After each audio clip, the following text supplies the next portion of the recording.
Okay, well, good afternoon.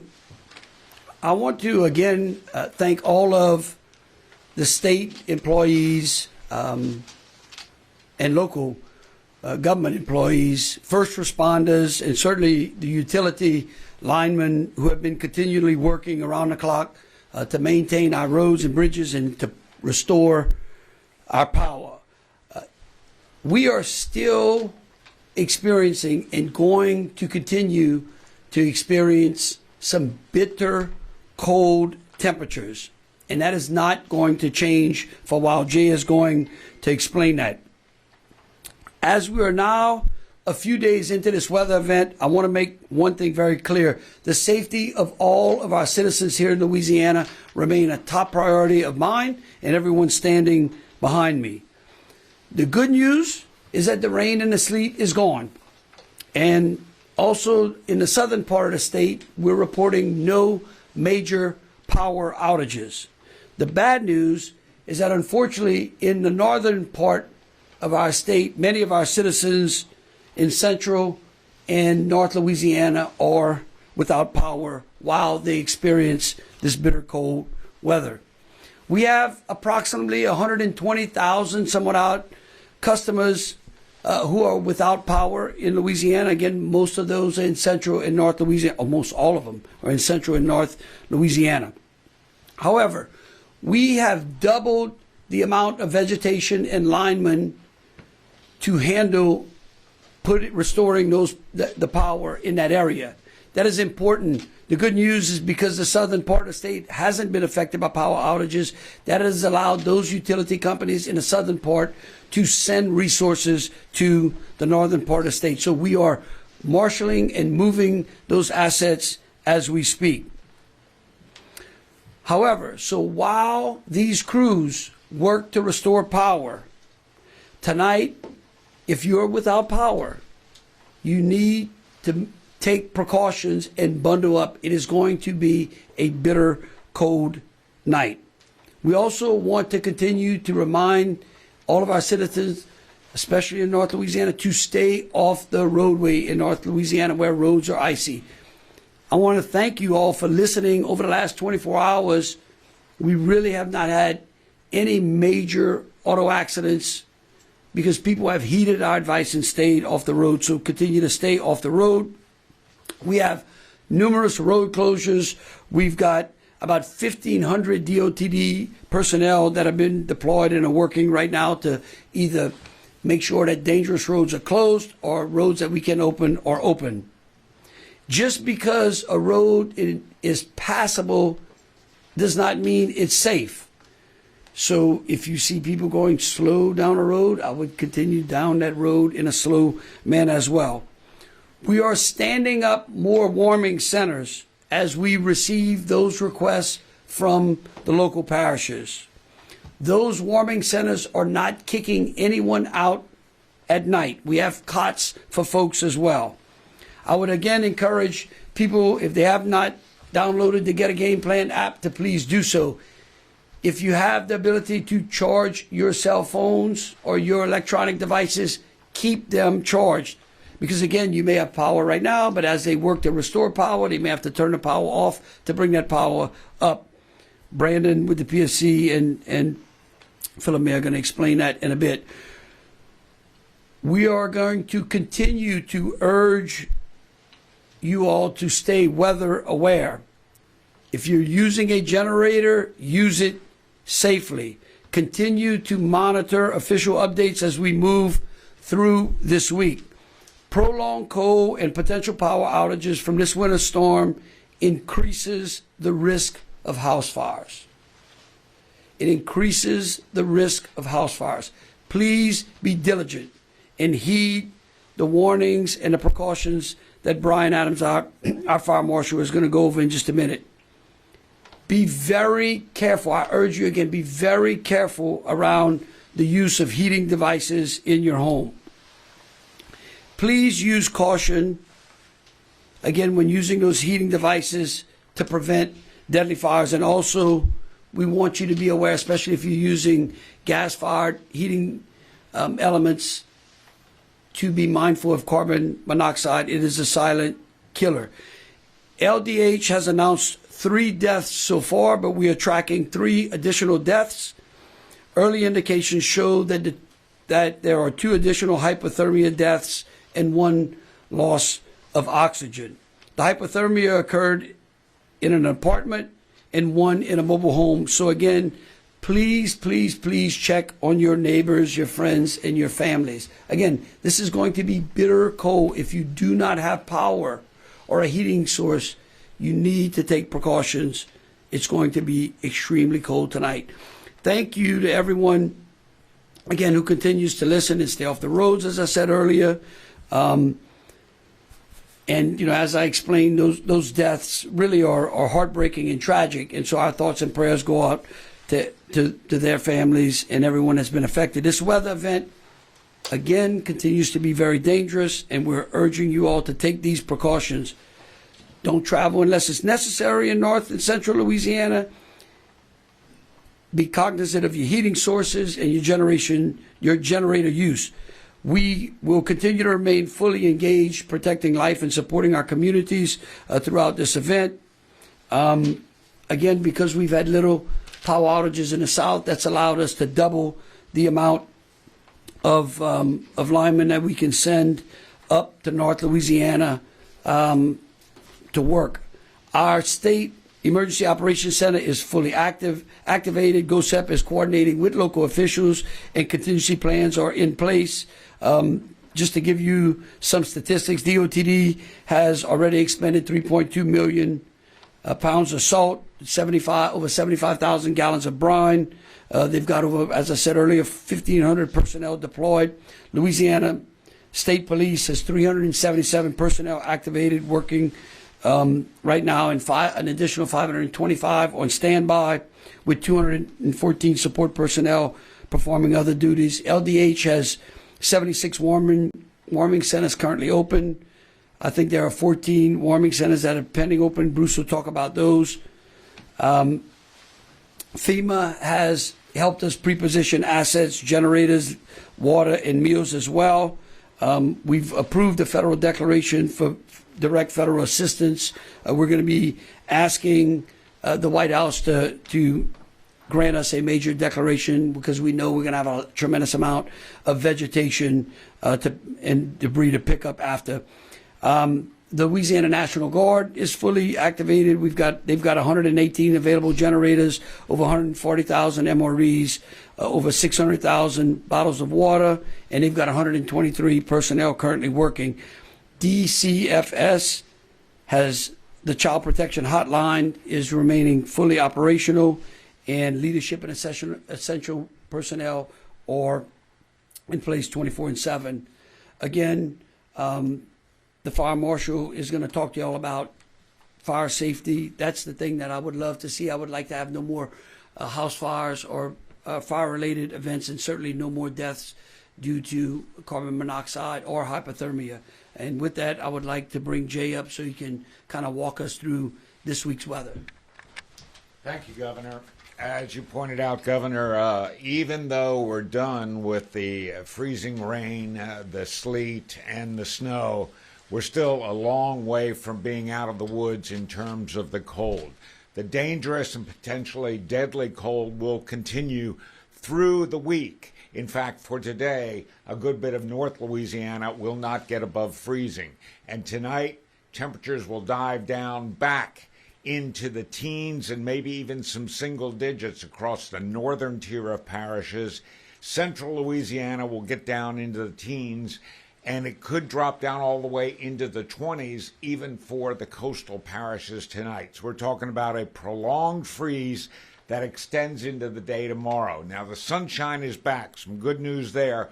And tomorrow we should get above freezing statewide, although the duration above freezing, particularly in the northern parishes, will be relatively short. It's another hard freeze for much of the state. Tuesday night into Wednesday morning, a prolonged freeze there, and we'll do it all over again Wednesday night into Thursday morning. Temperatures remaining below normal all week long, and in fact, we could see a reinforcing surge of Arctic air this upcoming weekend that could take North Louisiana back down into the teens for Saturday and Sunday morning. So the cold is clearly not out of the way yet. It's going to be with us for a while, and that means getting rid of that ice that lingers. That's going to be there for a number of days. For people without power, it's not just the outdoor temperatures. Indoor temperatures are going to get dangerously cold with this prolonged run of temperatures at and below freezing. So we want to make sure that folks across the state are ready and prepared for this prolonged run of bitterly cold temperatures. You may have seen the potential for some precipitation later this week, Thursday into Friday. Don't worry, it's not going to come in a winter form that's going to add to the icing we already have, but just be prepared and aware that it could develop on Friday. I think it all comes as rain, though, all in a liquid form, and again, won't add to the problems that we have out there right now. Now, with even temperatures below freezing, sunshine will generate some melting each and every day. That's some good news, but we want to remind you that while roads may clear up a bit during the midday and afternoon hours, while that melting is going on, some of that liquid could run out onto the roads and create new icing conditions for that early morning drive. So be extra aware and cognizant of the threat there for those morning commutes as you begin to work your way out the door. And of course, these melting and power outages as we get farther into the week, more likely to create additional infrastructure and water pressure issues as we go through the week and towards the upcoming weekend. And so, in summary, to repeat what the governor has already mentioned, we want everyone out there to remain weather aware, and maybe just as important, we ask you to be extra patient. Thank you, sir.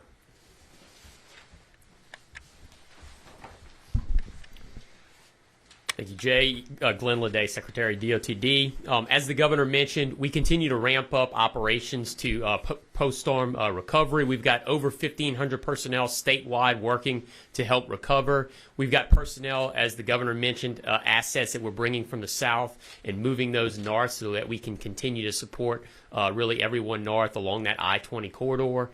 Really what our crews are doing now, we're trying to break up that ice in these northern parishes. We're treating that. Luckily, we had the largest inventory of both brine and salt in the state's history, and so that went a long way. As the governor mentioned, almost over 3.3 million pounds of salt have already been delivered and over 75,000 gallons of brine. We continue to treat those roads over the coming days. As Jay mentioned, as that ice continues to thaw, we'll continue to get that precipitation off the roads to keep them safe in these coming days.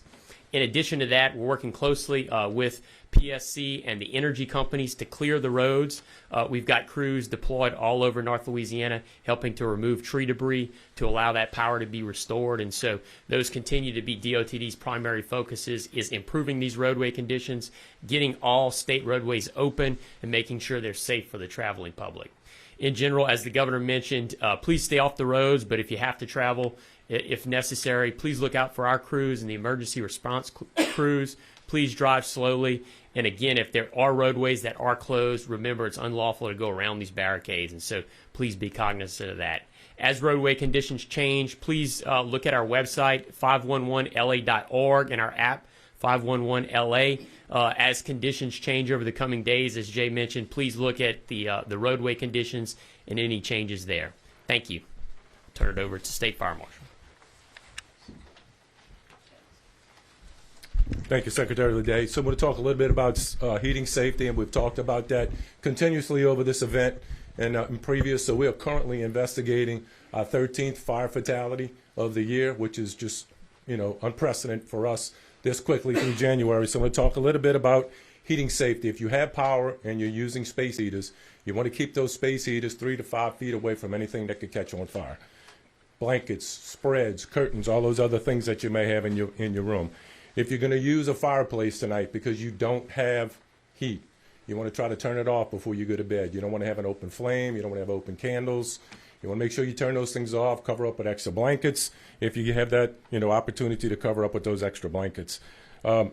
Again, the space heaters, you want to make sure that you unplug those. If you're using them, plug them directly into the outlets, not into extension cords or other surge suppressors, because they are not made for those. If you have a working smoke alarm in your home, and I hope you do, make sure before you go to bed tonight you check that. Push that test button and make sure it works. Again, we want to make sure that you understand that those heating safety issues are very important and very critical to make sure that you make it out of your home tonight if something happens. Thank you, boss.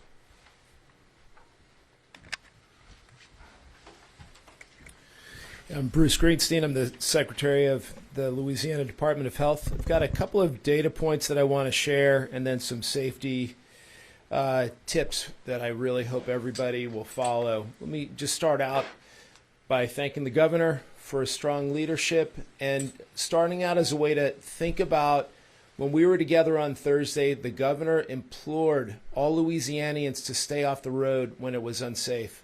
And today we are very proud that there has been no major disasters or fatalities on the road. Yet we have seen 2 hypothermia deaths that we've reported and sourced, and 2 more that we're following up on and will be reporting soon. We think that the hypothermia deaths are avoidable. We really implore you to basically take care of yourself and take care of your neighbors. It's part of the 4 Ps, the first one being people. We're calling out warming shelters today. We have 76 warming shelters / centers open right now, with 14 on the way.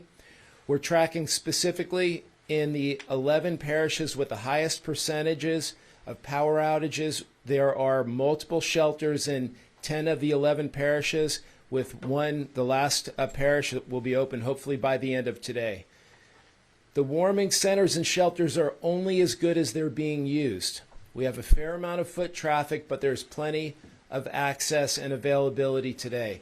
You can spend the afternoon there. No one is asking anybody to leave. If you have to stay overnight because where you live is dangerously cold, then I implore you to please use it and stay in the warming shelters. I want to talk about another death that we announced earlier today, and that is for someone that had succumbed to carbon monoxide poisoning. This, again, is an avoidable death. I want to read some specific safety tips and then be very clear. First of all, carbon monoxide is an odorless, colorless gas. The governor referred to it as an invisible killer. Carbon monoxide is present when fuel is burned in engines, furnaces, and open fires. Fuels that can produce carbon monoxide when burned include gasoline, wood, coal, natural gas, propane, oil, and methane. The risk primarily is from when we're seeing generators being used in or very close to the home. So in the death that we reported today, the gentleman succumbed to carbon monoxide poisoning because the generator was running inside of a garage. The garage is not far enough away from the home to run it safely. It must be very clear, at least 20 feet away from the home to run your generator safely. With the number of power outages that we have right now, again, I'm imploring everyone that's using generators outside the house at least 20 feet away. Lastly, I want to talk a little bit about where we're at with water systems. We track and regulate, monitor, and help water systems around the state. And to put where we're at today in context, we have 48 systems that are affected. That's either outages or boil water advisories. In 2021, the ice event, we had around 400 systems that were impacted. In 2025, last year for the snow event, it was 150. And as I mentioned, today we're at 48. But given the cold weather that we're expecting to see, we expect those numbers to go a little bit higher. If you go to Get a Game Plan, you will see tips on ways to make sure that your home is safe. You're protecting pipes, again, one of the 4 Ps. And we want to make sure that you keep the water in your home safe. And again, our local officials are doing a great job of keeping water systems up and running at the local level. That's all I've got for now.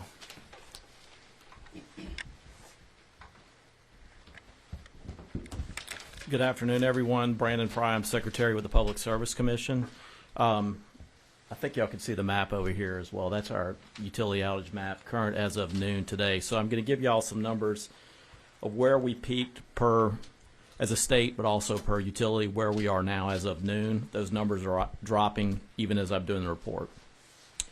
So we reported a total peak outage late last night, I guess yesterday afternoon, of about 151,000. However, that didn't account for some of the utilities who lost power earlier and brought it back on before the peak occurred in the northeastern part of the state. The outages went from southwest to northeast as the rain moved through. So we actually had a total peak of 175,000. Utility specific, Beauregard Electric, which would be in Vernon, Beauregard Parish, peaked at about 3,700. They're 100% restored now. Claiborne Electric in Claiborne Parish peaked at 650. I've got 187 now.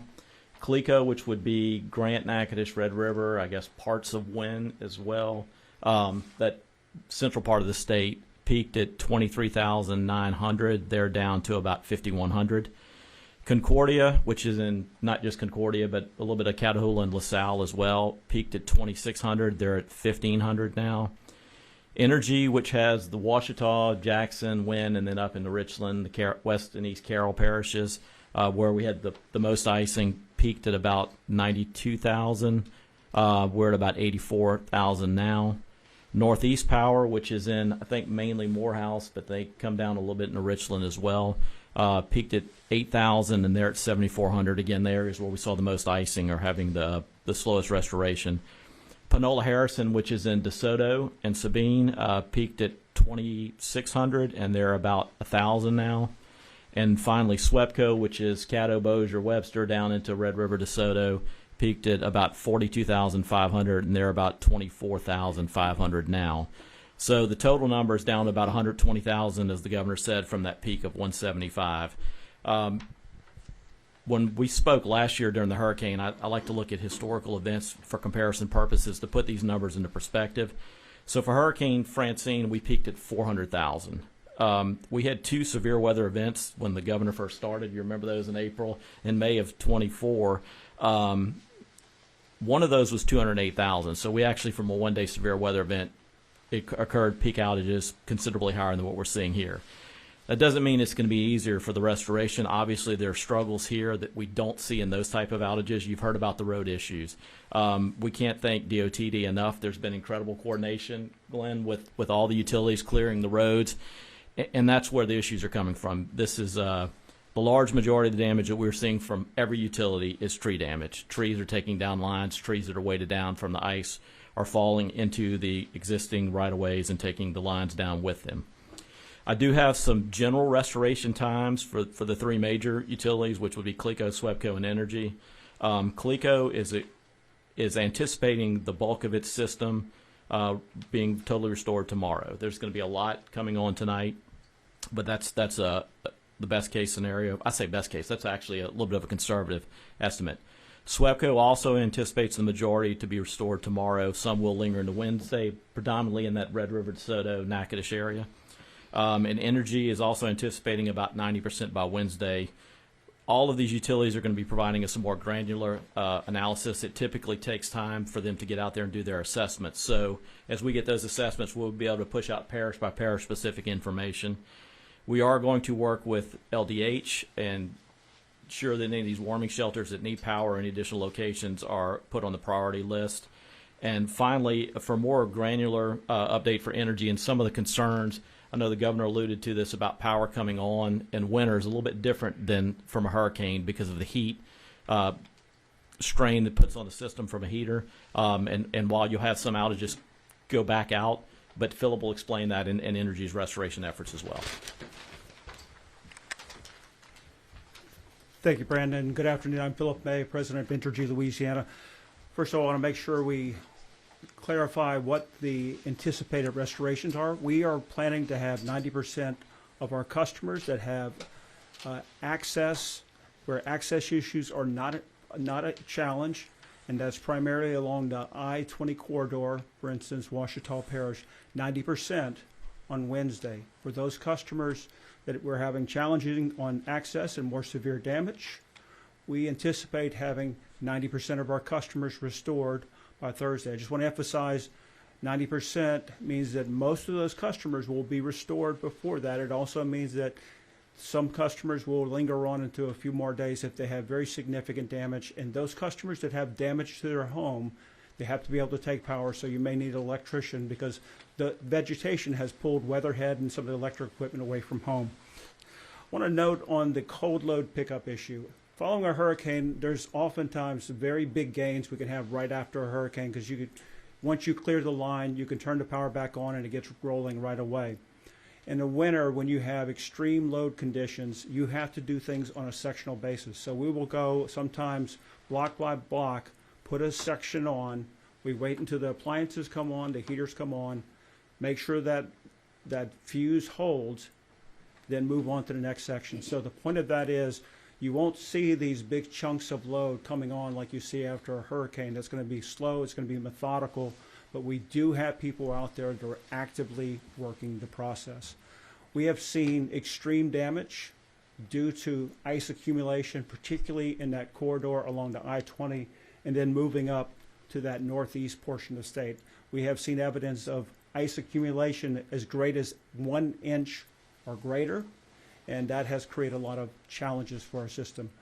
We do appreciate Secretary Leday and the cooperation we've had with the DOTD because that's an important factor on gaining that access so we can get to those places where we see the damage and make repairs. Entergy has a force of 3,300 people working on the storm and will continue to work until all power is restored. Governor?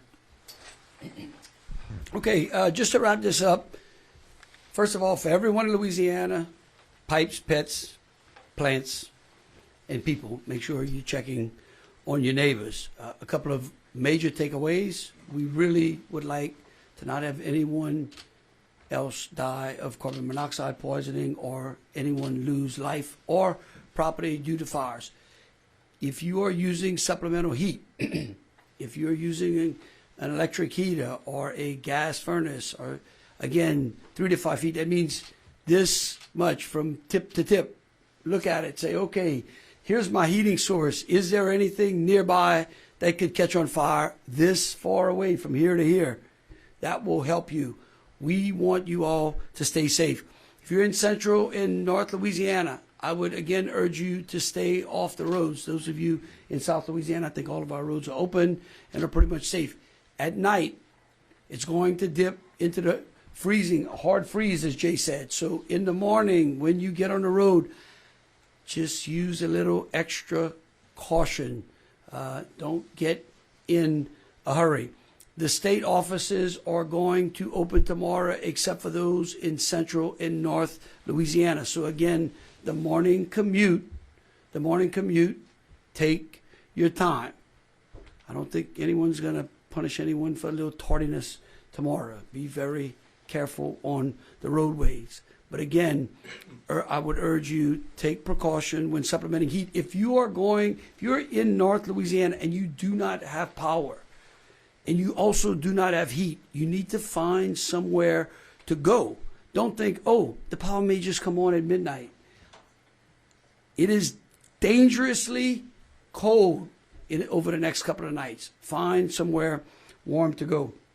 So again, I want to thank all of the citizens who've listened to us and helped to stay off the roadways. I want to thank all of the local and state employees who have been working around the clock. I know it's cold out there. We really do appreciate it. I know our citizens appreciate it. It's what's going to help us get the power on as quickly as possible. I want to thank our utility companies for marshaling the resources necessary to try to get power to our citizens as quickly as possible. Also, let's be patient with the power. As Philip explained to you, it takes time to bring those loads on. With that, we'll take any questions anyone might have. Yes, sir. So I have a question about cars. So I learned today that if turning on a car when it's freezing and someone immediately puts the defroster by the windshield on very high, it could actually cause the windshield to maybe crack. Could someone kind of speak about what's the best way to do that? Well, I would think that warming your car up, and I'll probably get myself in trouble. In old days, you go outside, you turn the car on, and you kind of let it just warm up real slowly, and then you come back and you get in the car and you can drive away. That's what I would tell you, especially if you've got ice on your windshield. If you give yourself a little extra time, I think getting up in the morning, turning your car on, kind of slowly turning it, let it just warm up, and then making your way on the roadway is probably the best way to do it, because again, you could have some ice accumulation on your windshield. Again, you want to make sure the defroster works. It's going to be, I appreciate that question, bitterly cold, so that windshield is extremely cold as well. Yes, ma'am. I know your focus right now is weather, but could you give an update on border control operations across the state of Louisiana, specifically Caterpillar Crunch, and where that stands? Yeah, look, right now we're focused on making sure that people are safe. We're making sure that people get power back on. We are making sure that we clear our roadways. Right now, the safety of the citizens of this state are my top priority. We're only taking on-topic questions, so. Can you clarify how many hypothermia deaths there have been? Was it 4 or 5? Bruce, it's 2. Yeah. Well, We've confirmed 2 so far, and they've been reported already, and we're tracking. There are 3 additional deaths that we're tracking. It appears that from the coroners that an additional 2, so this would be 4 total, are hypothermia as well. What makes this the additional 2 interesting is they both were in their own homes. One was in a mobile home, and the other one in an apartment. And again, I'll just implore everyone to use our warming centers and warming shelters, especially for overnight, like tonight. It's really, really important for those, especially with complex medical issues or vulnerable populations, really, really go in and use the shelters. Yeah. Governor, we saw some severe damage in Oxford, Mississippi. Are we sending any resources to our neighbors? Right now, no, we're trying to extend all of our resources to getting our citizens back on. I will tell you that the damage you saw in Oxford, from what I can tell, I was on the phone all day today with officials up, especially in the northeastern part of the state, that the damage in Oxford is similar to the damage that we're seeing in West and East Carroll and in Richland Parish and in Washita. So right now, we're going to take care of our citizens. Certainly, as assets become available, we will send them to our neighbors. Thank you. Hey, the governor of Oklahoma released a statement as the head of the National Governors Association today, I believe, saying that he believes and the members of the NGA believe there should be a reset on immigration. Are you in agreement? Well, again, Julie, I'm happy to answer those questions and others as soon as I get all of our citizens out of danger. And so give me a couple of more days, and if Jay can give me some good warm sunshine, I'll be more than happy to address that question. If anyone has on-topic questions, Yeah. I have a question for the State Fire Marshal's Office. You talked a little bit about, I think you said 13, was it fatalities from fires? Can you talk a little bit about the free installation of smoke alarms? Yeah, so a program called Operation Save a Life, where we distribute smoke alarms to any citizen in the state of Louisiana who requests one through their local fire department. And we're happy to give them an alarm, and the fire department will go out and install it for them. Okay, last one on topic. All right, one more. Bruce, can you, Greg Hilburn is reporting that the water is out in Monroe. I know you addressed this, but are there like big water systems that are out, and do you have an idea of where they are? I can't explain the degree to which water is out for the entire parish, but I do know that we're working with St. Francis Hospital right now, which is experiencing a loss of water pressure. And this is not an internal system issue as it's being reported, but there's a city issue. And so we're tracking it very closely and supplying as much assistance as we can. But we're hoping that within an hour, we'll have restored water pressure within the hospital, and then I hope that that extends to the rest of the parish. And Julie, that's actually a great question on topic, because here's why. And it is really a great question and something that citizens should be aware of. As pipes thaw out, right, and people, and we start to recognize both residential and utility water pipes, we'll see where they failed, right? So right now, if they're frozen, We don't know if they're going to leak. But as it thaws out, they'll start to leak, which will bring the water pressure down, which could create boil advisories or could create low pressure problems as well. And so that is something that we should be prepared for throughout the duration of this event. All right, last one. Can you talk about, you're looking for an emergency declaration from the White House. What does that allow for? Are you hoping for any financial reimbursement? Yeah, look, we're in discussions with FEMA. We recognize, as one of the questions alluded to Oxford, Mississippi, and the damage over in Mississippi, which is similar to the northeast section of the state as well. We're seeing, and what we anticipate is huge debris fields that need to be cleaned up. A lot of vegetation has gone down. And so we would need to add to the current declaration that the president has already extended to us, which we are very grateful to both him and Secretary Noem. FEMA has been on the phone with us consistently, but we're going to be urging them to extend that to a major declaration, which would really give us some reassurance that as we start to remove the amount of debris, because some of these parishes are extremely rural parishes that are going to need some help. And so we're going to be working with FEMA and the White House for that. I'm sure that Governor Reeves over in Mississippi is going to do the same, and Bill Lee up in Tennessee as well. Okay. All right. Thank you. Stay safe and warm.